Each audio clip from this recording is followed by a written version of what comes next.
Hi, this is Sherry. Welcome, or welcome back, or welcome for the first time to Books and Radio Plays.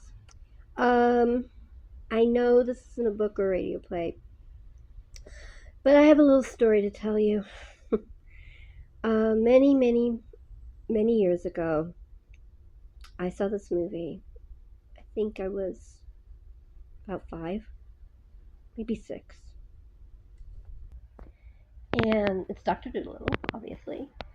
Um, Sadly, Samantha Eggar passed away. She was one of my favorite actresses.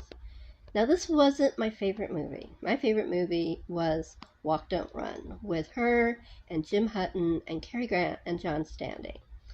Love that movie. And I bought a poster card to have her sign when she was supposed to be at one of the Hollywood collectible shows when I still lived in Los Angeles. Oh, gosh, the gods, So, she was supposed to be there Friday, Saturday, and Sunday. Well, Friday I had to work, and Sunday I had to work because I was in retail. And so Saturday was the only day. And Saturday, she was sick. So I still have the poster, but no signature. So I looked while I lived in LA for when she would come to the show, and when she was, I was working. So I just never had any luck. And then this year she died. I was so devastated because I always loved her. She's been in all kinds of shows. From Love Boat to uh, major movies, and she was in everything. She was in Murder She Wrote. I think she was in a Columbo.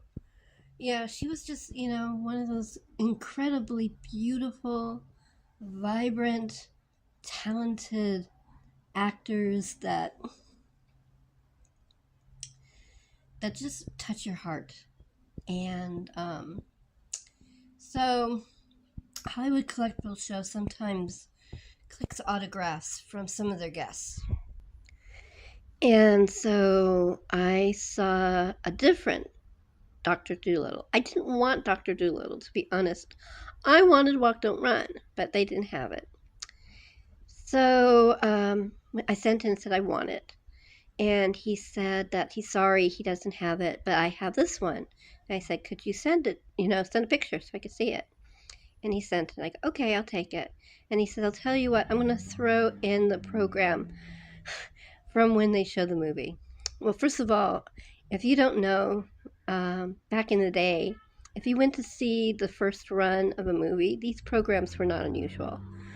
But nowadays, of course, they don't do that anymore.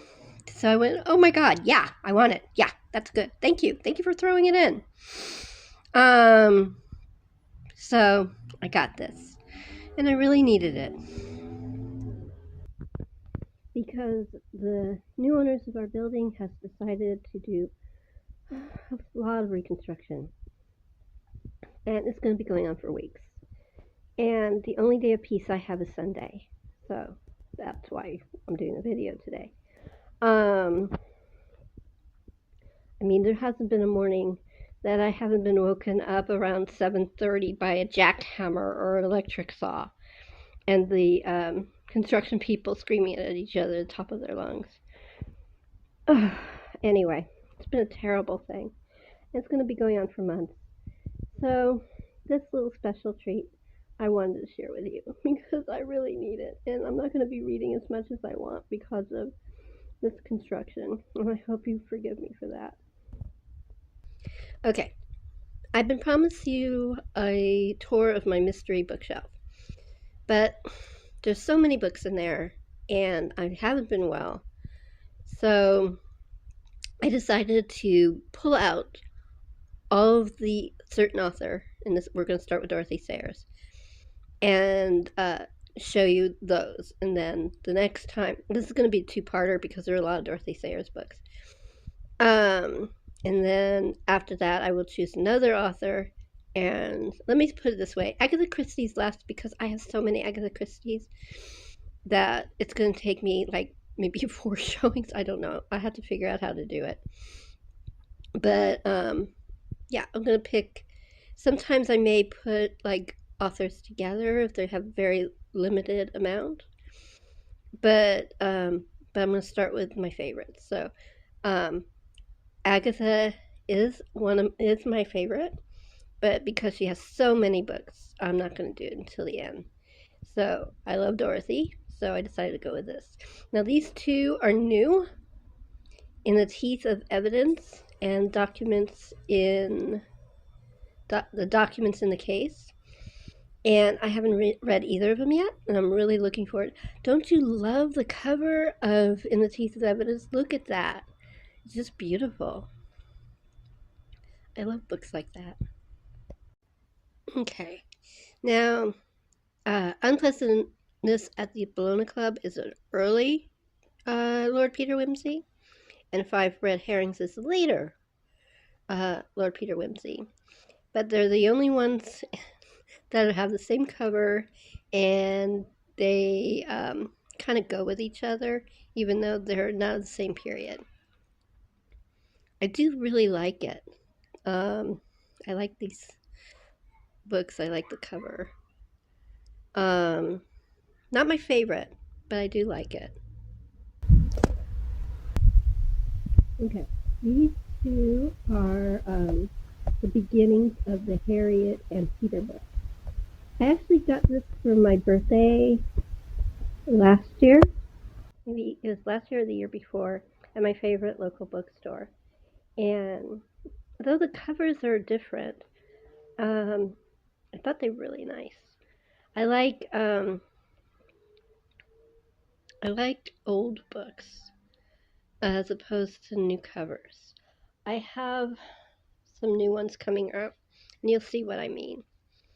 But Strong Poison is the first one, and Habit's Carcass is the second one. Both really good books. And I doubt very highly you guys will figure out who done it. But yeah, I just really like vintage covers like this. Now you see why I'm really not a fan. Whoa. Trying to get the light from my lamp. Why is it doing that? Okay, sorry about that. Light from the lamp was just overcoming the light for the video. Anyway, as you can see from the covers, I'm just not a big fan of this kind of cover.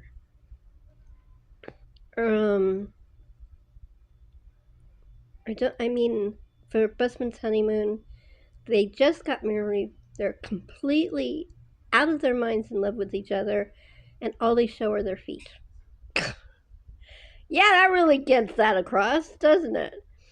And Gaudy Night, they show the university. But it's about women at the university. That's the point. Not that it's a university, but it's women at the university. It doesn't convey what the books are about. And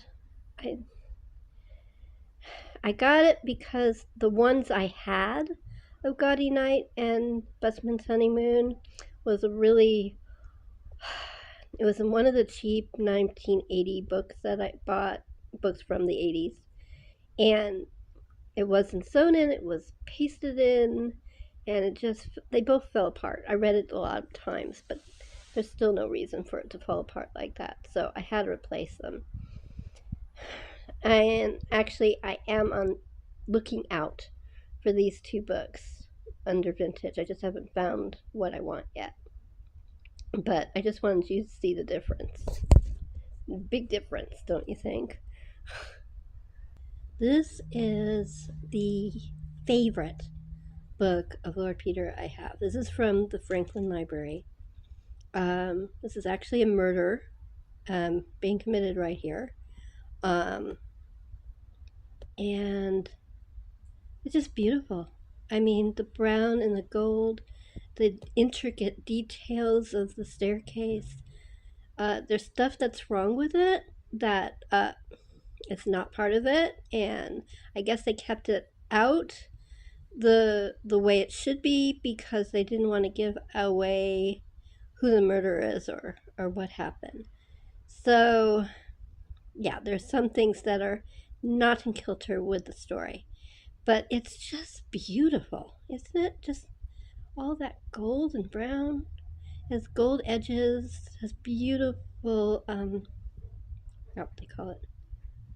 The pages when you open it, end pages, end papers, end pages, end papers. It's one of those. It's just a gorgeous book.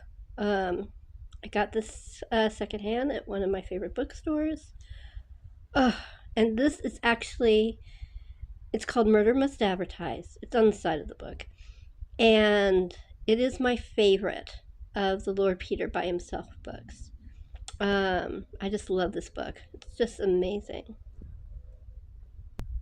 And these are the last two for part one. Nine Tailors is a really fascinating murder mystery. First of all, you pretty much learn everything you ever wanted to know about bell ringing. I mean, she put it both bell ringing and train schedules. I mean, the research the woman did is amazing. It's also just a really good story. Definitely worth reading. And then Striding Folly is a book of short stories. After I finished the last Harriet and Peter book, Busman's Holiday, I had been reading one of the autobiographical articles about Dorothy, and I found that there were two more short stories about them after. One was Tall Boys, and the other was, I think it wasn't Striding Folly. It's something about a policeman. I think it's Ask a Policeman. And I couldn't find these short stories anywhere. Anywhere. Not anywhere. One of my friends who's in Europe, she got this for me and sent it to me for my birthday. But if you ever read the series, the one you need to read after you read Busman's Holiday is Tall Boys, because it's all about Peter and Harriet bringing up their children. It's adorable. Just totally, completely adorable. I'm sorry about my foot. And that's the end. Hi, I want to welcome all my new subscribers. I can't see everybody, but one of the people for November is Jane Petrie. Thank you, Jane, for joining our little group. I'm really happy you're here. Now, everybody knows that I'm going very small for my hope for a group of subscribers. So far, I'm working toward 100, and gosh, guys, I'm at 97 because I got 4 more subscribers that I don't know who they are because it doesn't come under recent subscribers. But I want to thank you, all of you, for becoming a part of my little family. Kisses and hugs. I think it's really great that you guys are part of my little group, and I will continue to bring you interesting things, different things, boogie, not boogie, bookie. Okay, bookish things. And I hope you enjoy what I do present you. Next year, I'm going to, if I reach my 100, I am going to go for 200. So tell your friends that I'm a really nice person and my little videos are fun, and hopefully we can make my next little goal. Thank you again for being a subscriber.